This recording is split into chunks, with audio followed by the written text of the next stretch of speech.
Episode 24. Aku tidak suka kamu disentuh orang lain. Beberapa hari setelah kejadian di apartemen, Alea kembali masuk kerja. Kantor terasa berbeda. Tatapan orang-orang terasa lebih lama dari biasanya. Ia tidak tahu bahwa gosip mulai beredar tentang dirinya, tentang Saka, tentang Celia, dan tentang Arsen. Di ruang meeting, seorang partner pria baru datang dari luar kota. Ia terlalu ramah, terlalu dekat. Saat menjelaskan konsep, tangannya menyentuh lengan Alea, dan sebelum sentuhan itu benar-benar terjadi, suara kursi bergeser. Arsen berdiri dengan tenang.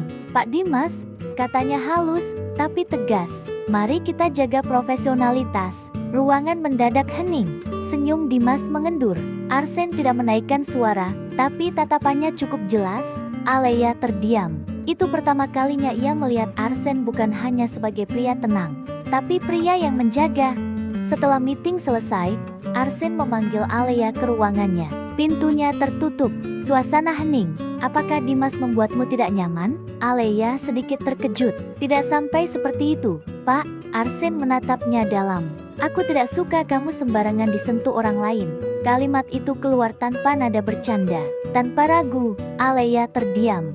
Jantungnya berdetak sedikit lebih cepat. Itu terdengar posesif.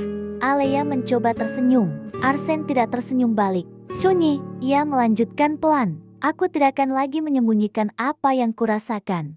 Sementara itu, Saka mendengar semuanya. Dari Ricky, sahabatnya yang satu ruang meeting dengan Alea. Ricky diam-diam merekamnya dari jarak yang cukup dekat untuk mendengar.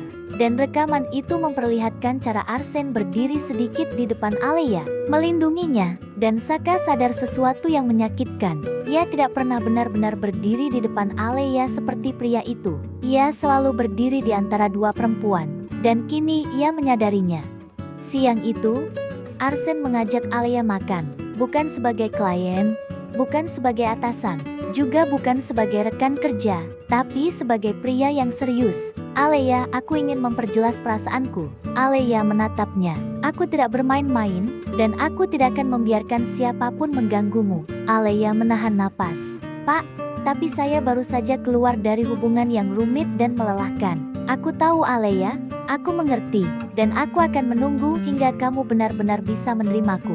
Tapi selama itu, biarkan aku menjagamu, biarkan aku melindungimu, meski jarak itu belum bisa kutembus." Jawaban itu membuat Alea diam. Lalu Arsen mencondongkan badan sedikit. "Dan satu hal lagi yang perlu kamu tahu, aku bukan tipe pria yang mundur hanya karena ada masa lalu." Nada suaranya tetap rendah, tapi ada sesuatu yang baru, ketegasan, kepemilikan. Di sisi lain kota, Celia mulai menyadari sesuatu. Setelah semua yang dia lakukan, Saka justru semakin jauh, dan Arsen semakin dekat dengan Alea. Ia menggigit bibirnya. Ia sangat marah, sangat benci pada Alea. Mengapa Alea selalu beruntung? Baru saja putus dari Saka, sekarang malah disukai bos properti, tapi ia tidak akan kehilangan Saka lagi. Tidak setelah semua yang ia lakukan. Malam itu, Alea menerima pesan dari nomor tak dikenal.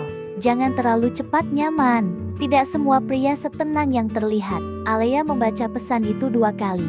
Dan untuk pertama kalinya, ia bertanya dalam hati, apakah Arsen benar-benar hanya pria tenang yang jatuh cinta? Atau ada sisi lain yang belum ia lihat? Sementara di mobilnya, Arsen menatap layar ponsel. Sebuah foto lama muncul. Foto yang memperlihatkan dirinya berdiri di samping seseorang. Wajahnya sama, tenang, tapi matanya berbeda, lebih gelap.